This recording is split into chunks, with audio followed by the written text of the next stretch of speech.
If you could, would you live on the moon? Not as one of the courageous early settlers, but as a citizen of a fully functioning moon city. What would these cities be built of? How different would your everyday life be? And why would these cities be important? This is What If, and here's what would happen if we built cities on the moon. In 2005, a design called the Shackleton Dome caused a thrill in the aerospace industry. This 40-kilometer in diameter and 1,524-meter high glass dome would arch over the Shackleton crater on the moon, housing the first moon city. How viable was this design? Domes are the strongest structural objects and the most efficient shape to hold air pressure, so building domes to protect people from the hazards of space is a good idea. But smaller, interconnected domes based off the Shackleton Dome would be quicker and cheaper to build. They would be made of glass and titanium and anchored to bedrock, allowing moon cities to thrive inside. The cities themselves would look ultra-modern, and not because of any stylistic taste, but because aluminum and silicon, the main components of glass, are the elements found in anorthite. Anorthite is a mineral found on the moon and would be an important local resource for construction. With so much of it in the surrounding landscape, it would be foolish not to use it liberally.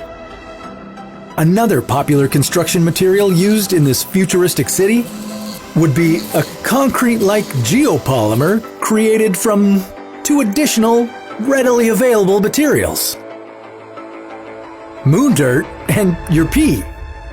Yes, your moon house would be made from urine. What would life be like in these futuristic cities? Well, you wouldn't experience normal days and nights anymore. One lunar day is 29 Earth days, which means there are 2 weeks of darkness and 2 weeks of light.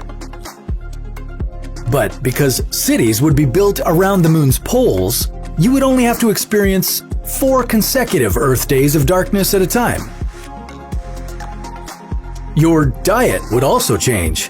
Due to the finite resources and limited space, moon cities wouldn't raise animals for food production, so your diet would be mainly plant-based. You might have the option of eating fish, but any other meat would have to come frozen from Earth, so that wouldn't be very practical. The moon's major industry would be mining and exporting helium-3, a renewable source of energy and other materials. You'd probably have a career as a scientist, engineer, or miner. As the Earth continues to use up its precious resources, the demand for helium-3 would grow. Helium-3 is an efficient fuel source in fusion reactors and sells for roughly $40,000 US per ounce. Just 25 tons of it would power the entire United States for 1 year. While rare on Earth, it's found in abundance on the moon. This export, combined with space exploration and moon tourism, would bring a lot of wealth to moon cities and help repay the expensive price tag of initial settlement and construction. NASA estimates it would take $10 billion to build a settlement on the moon, with an extra $2 billion per year in ongoing costs. Building cities on the moon would have to be an international combination of corporate and government partnerships. Currently, treaties prevent any one country from owning the moon. If a single country built a metropolis on the moon, it could be seen as a violation of those treaties. With no single country or nation, the citizens of moon cities would probably try and form their own self-governing nation once they became self-sufficient. While domed moon centers sound like science fiction, they are realistically in our distant future.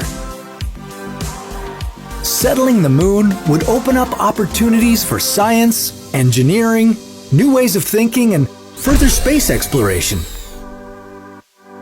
It would be a necessity to create a viable space base to branch out to other parts of our universe.